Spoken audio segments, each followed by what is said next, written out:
Thank you for joining me today for another episode of Hunger Hunt Feast. Today, I'm just going to talk about this concept of moderation. Oh, you're probably familiar with it. I'm sure you've heard people say it, even dietitians say it, registered dietitians like, well, but everything in moderation. People uses it as a way to say, supposedly bring balance to their plan or balance to their lifestyle. It's usually when they're indulging. And from what I've seen people mentioning moderation at a time of indulgence, kind of like as a reason to excuse it. Um, so, I mean, when you hear, for instance, you hear dietitians talk about moderation, just consider this, that the Nutrition Academy, who certifies registered dietitians and oversees their education, basically makes their education stipulations, makes the test for the certification, is sponsored by some of the biggest processed food companies in the world, really in the world. PepsiCo, General Mills, which owns Frito Lay, General Mills, and ConAgra. So big grain, big processed food companies, breakfast cereals, moderation. Okay, think about who pays their bills. That's who keeps them afloat financially. And then, of course, the USDA dietary guidelines, definitely big food contracts, right? And by big food, I mean the largest processed food companies, again, in the world, not just ConAgra, PepsiCo, Coca-Cola, Cargill, right? Unilever, Archer Daniels. These people produce the grain, the soy, the wheat, the corn in large at a level and selling it at a rate below production costs, and then ship it all over the world.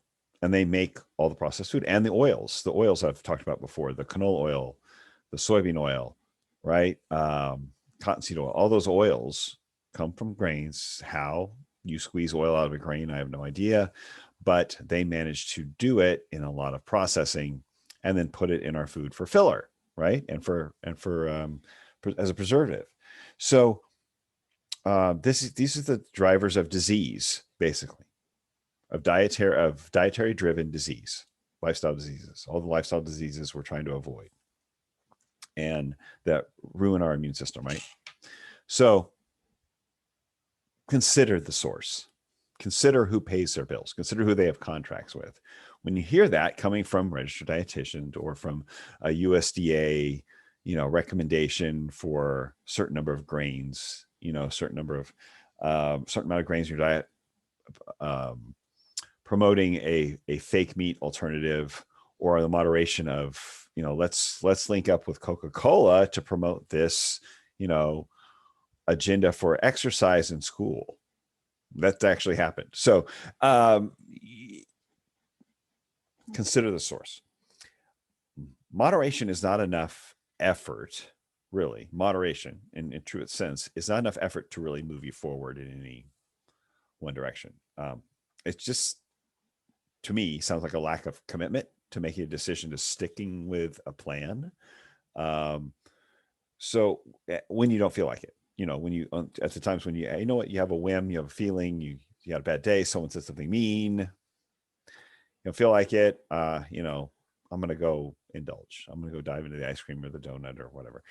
That's not going to work. That's not going to work. Decision fatigue is a real issue, and we all have to deal with it. We all have to manage it. We all get tired of making the tough choices all the time. Discipline is kind of, I don't even know if I mean, yes, it's a thing, but most of us don't have super strong discipline to get us through things like that. What we have to do is eliminate the amount of times we have to make a decision about it. Eliminate our choices so that when we're in a bad place to make a decision, we don't make the wrong one. Now, I'm not talking about perfection. I'm not saying you have to be perfect with your diet. That's impossible for most people. Moderation is nowhere near perfection. Those are in different ends of the spectrum, as far as I'm concerned. Moderation is not putting out a 90% effort and 90% effectiveness. Okay. 90% is not perfect, is it? No, it's really good. It's very consistent. It's a consistent level that gets you forward. Um, but using moderation, saying moderation, it's completely subjective, right? It's an undefined parameter.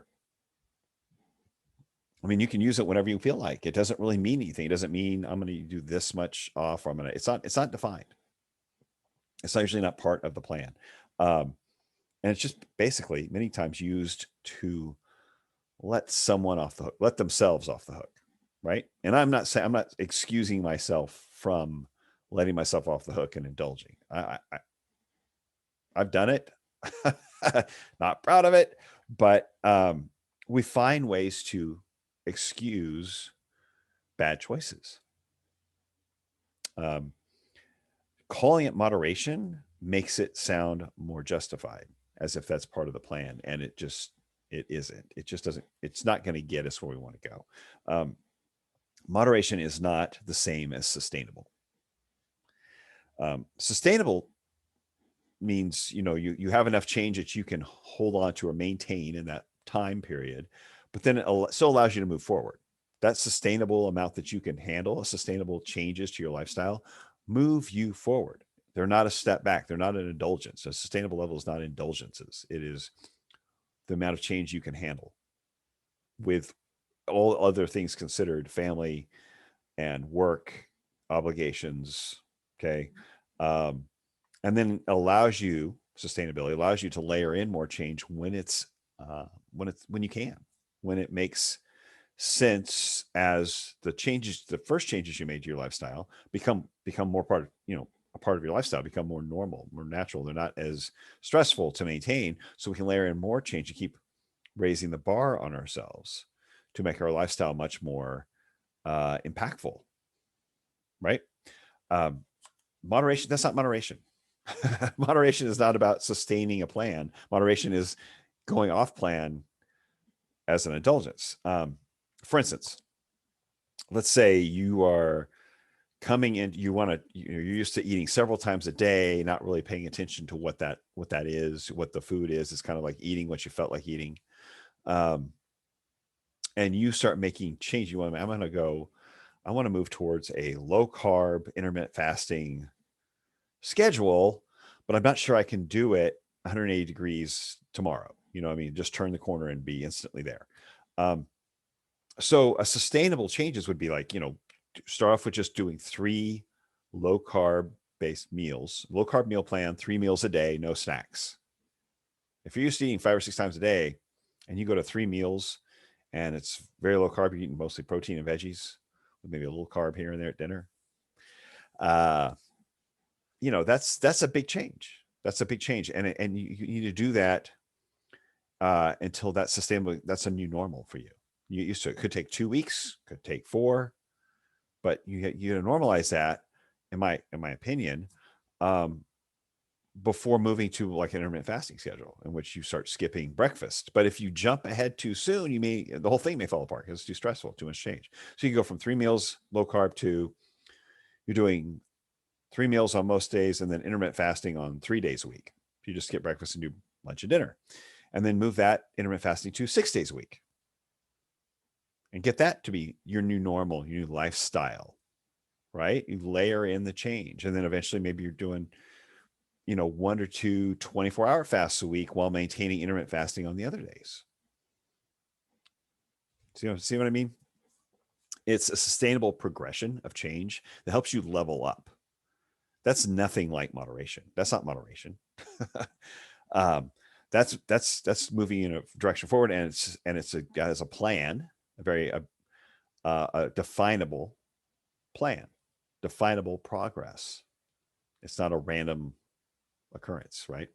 Um, Now, so if you're a dietitian, a nutritionist, health coach, and you're putting pictures of yourself on social media eating junk, really crap, things nobody should be eating.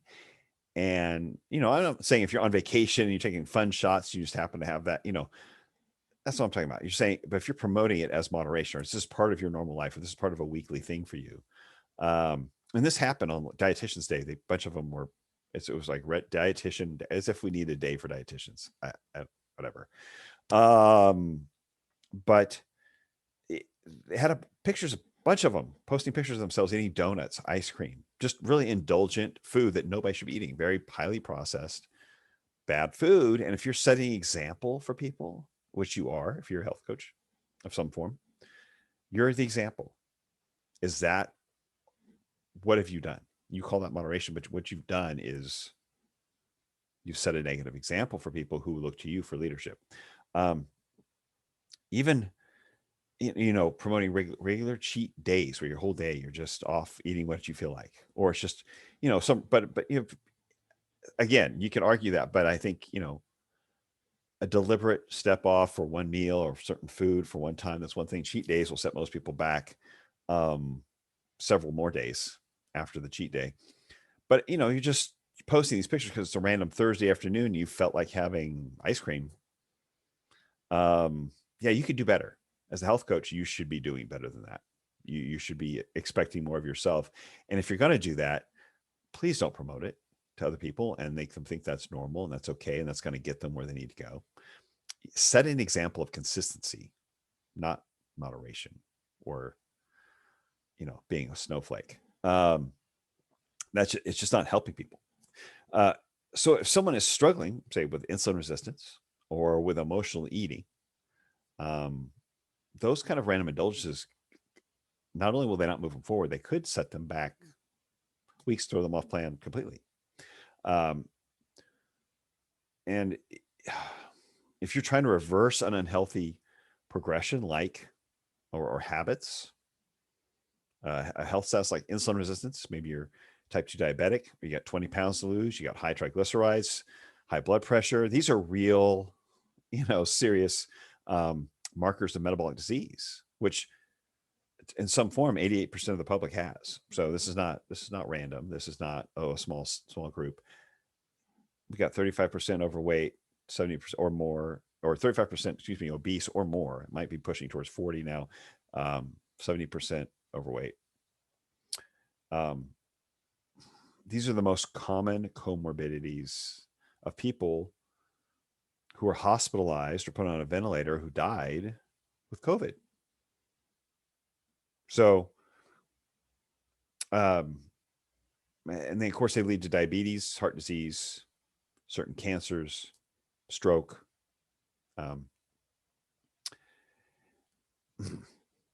So why would we promote a food and in moderation when we already have a population that is dying from these already and suffering in some way, being ill, having to be medicated for them regularly, chronically, chronic disease leading to death? We had over 600,000 people die of heart disease last year, outnumbers the COVID, and that happens every year. And that is largely lifestyle, dietary driven. Obviously, type 2 diabetes is as well. High blood pressure in most cases. They're all interrelated as high insulin levels.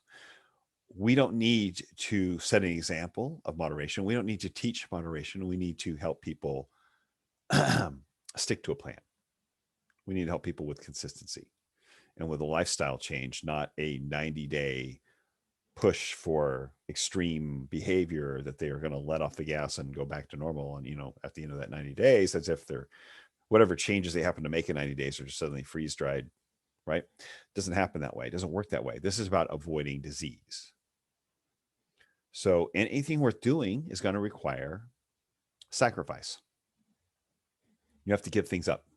There's things you just can't do, or certainly can't do as often, certainly not on a weekly basis, or sometimes even a monthly basis. You're trying to turn things around.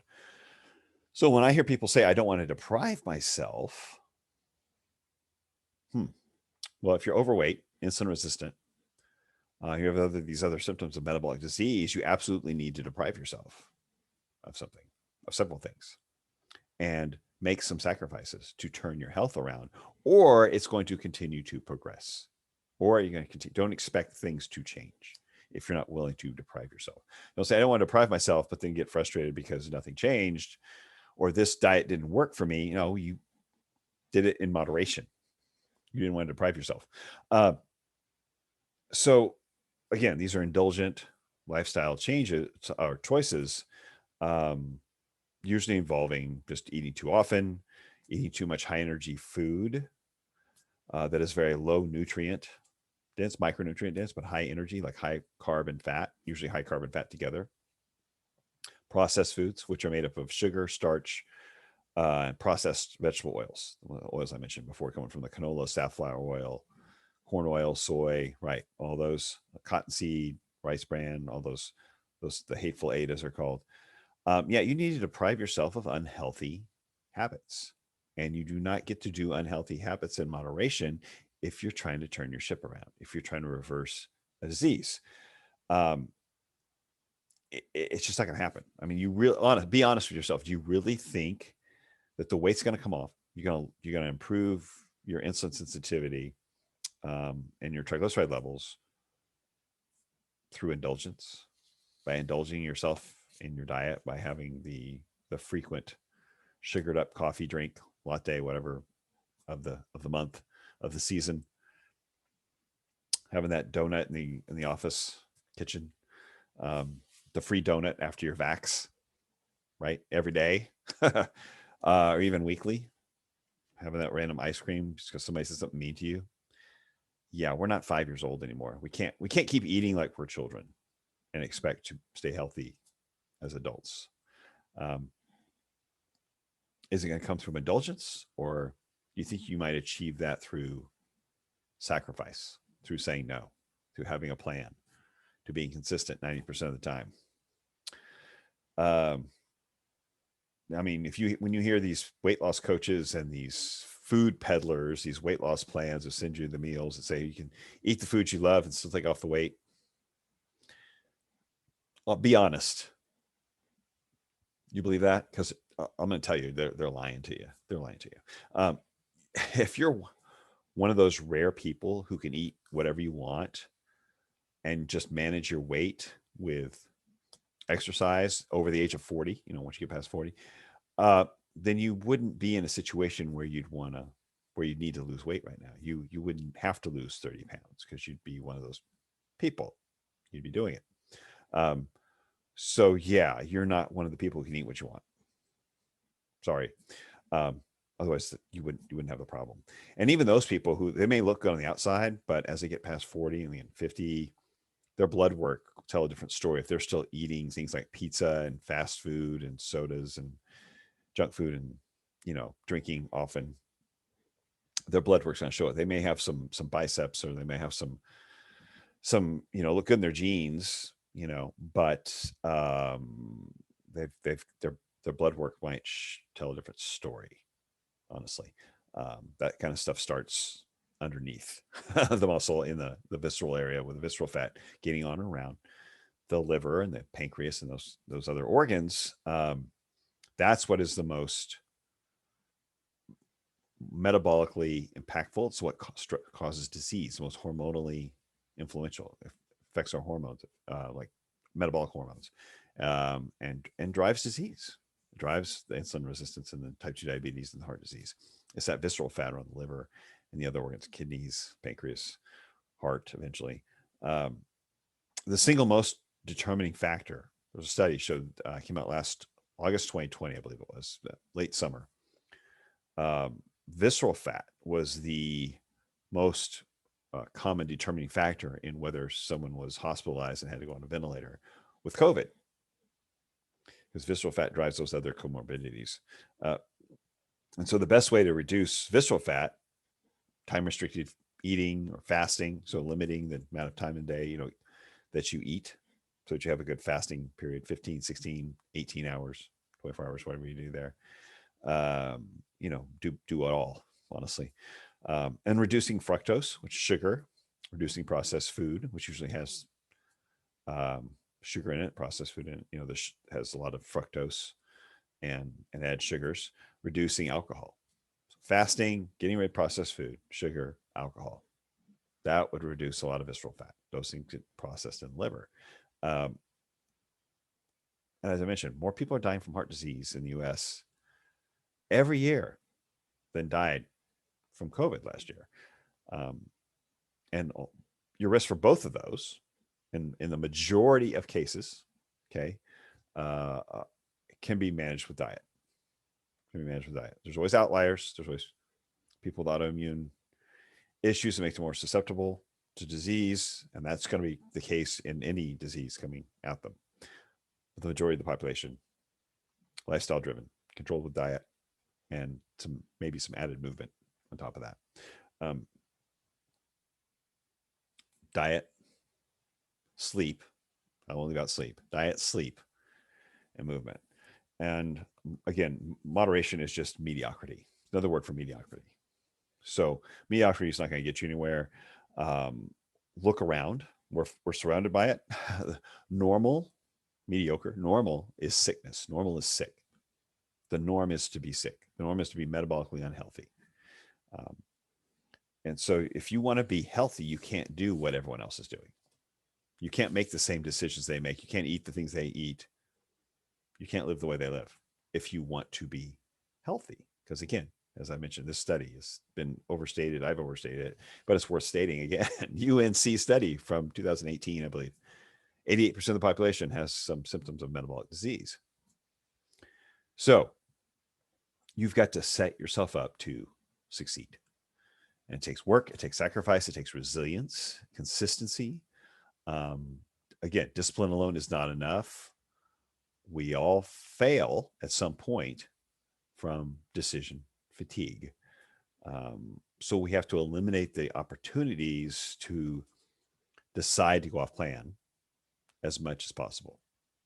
We have to eliminate the choices, especially at times when those choices might be more difficult to make or stick to stay on plan, that is. So preparing your food ahead of time, for instance, making sure your lunch is set up, or ordering a low carb meals from like some kind of service, right? So that you have those lunches at work. You don't have to go out. You don't have to look for things in your drawer or go in the snack, some sort of like, snack machine, or make a quick decision. You know what you're going to have for lunch ahead of time for that week, right? Or have it for dinner if that's what you need, a rough night, late night, working, get home, the meal's there. Know your fasting schedule for the week and stick to it. Remove the snacks so they aren't temptations. You don't keep the snacks around just in case, right? Keep one in your bag, keep one in your car. No, you're not snacking, so you don't want to snack. You don't remove them. Or if you do, make sure it's like a beef stick or something, like they have those healthy beef sticks you can get anywhere. It's healthy jerky, doesn't have a lot of preservatives and stuff in it. If you want to keep one of those just in case, it's not part of your plan though.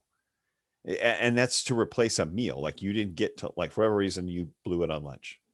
Didn't happen. Lunch didn't happen. So now you need the snack. Not, I got hungry between lunch and dinner. Yeah, stay hungry till dinner. I actually have a coaching client who does a lot of lunch appointments for his business. Very successful, very busy. And he has basically, he's running the problem where he's meeting people for lunch appointments. They go to these restaurants where his only options are like, it's like the pasta place or the rice place. It's really all, carb based meals, right? It's a pizza salad kind of thing. You get what I'm saying. So now he's set up to where he's figured out a few restaurants where he knows he can get what he needs. He can get some protein and maybe some veggies and not have to worry about the starch-based meals. He knows what he's going to have. So if you want a lunch meeting with him, it has to be at one of those restaurants. He's got like 3 or 4 restaurants picked out. He says, hey, when he sets up a lunch appointment with his assistant, it's okay. We can meet for lunch, but here's where I have to go. It's one of these 3. Pick one. Eliminates decision fatigue. Sets himself up to succeed.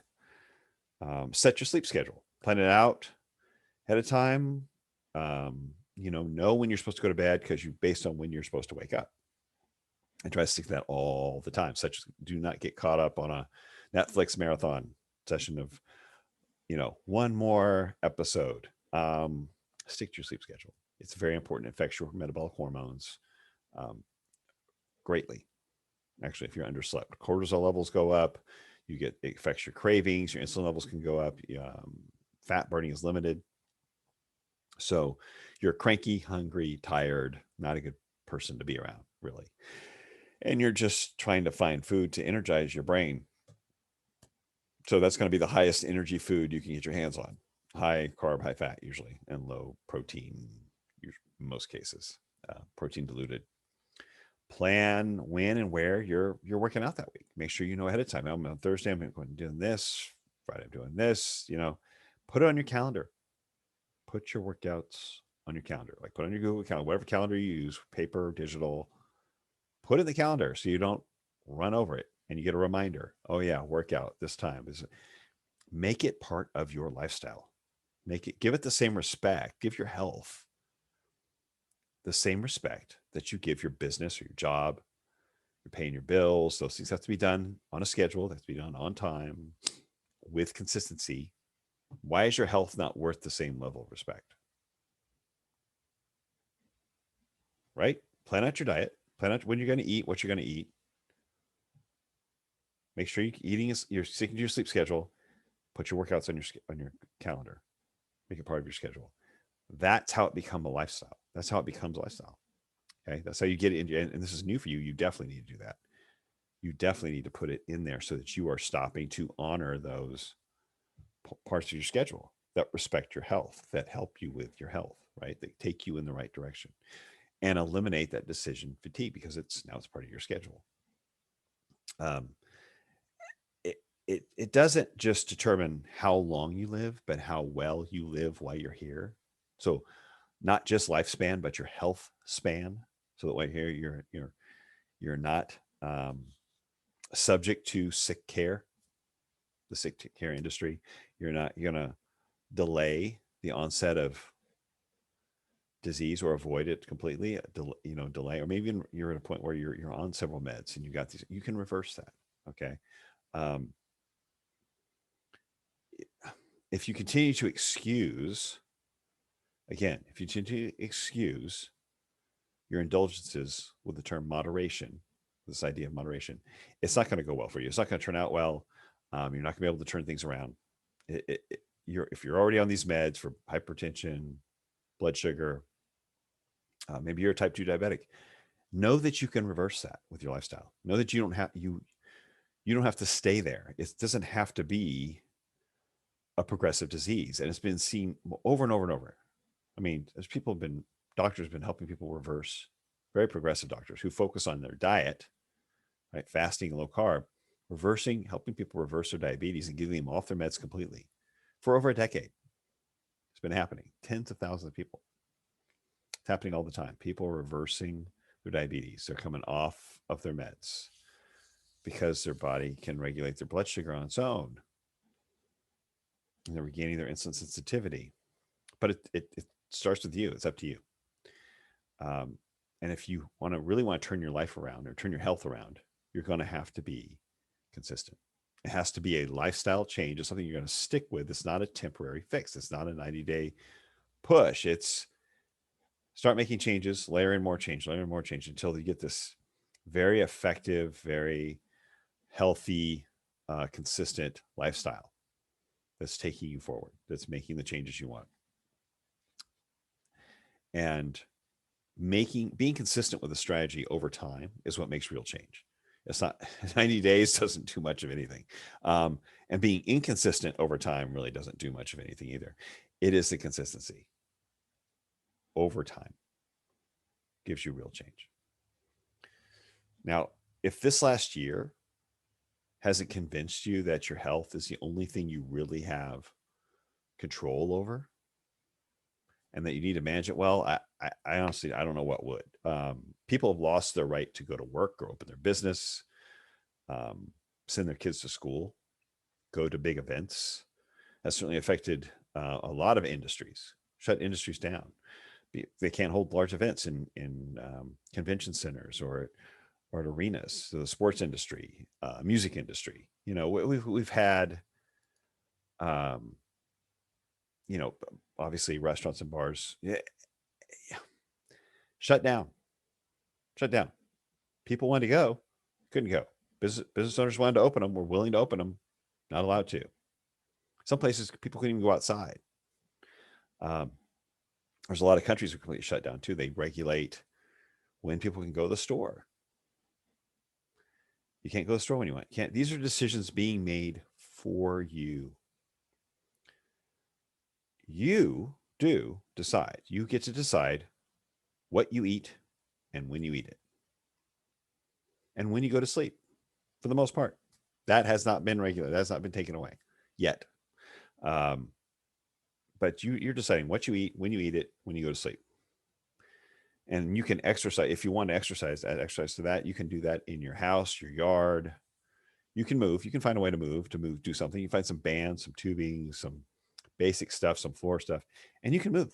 You can find a way to move your body for 20 or 30 minutes a day in your house. Go up and down stairs, whatever it is you have to do. Find some sort of intense movement. You can do it. These are your choices, and you can choose to manage your health well, or you can choose to manage your health in moderation. Have a good week.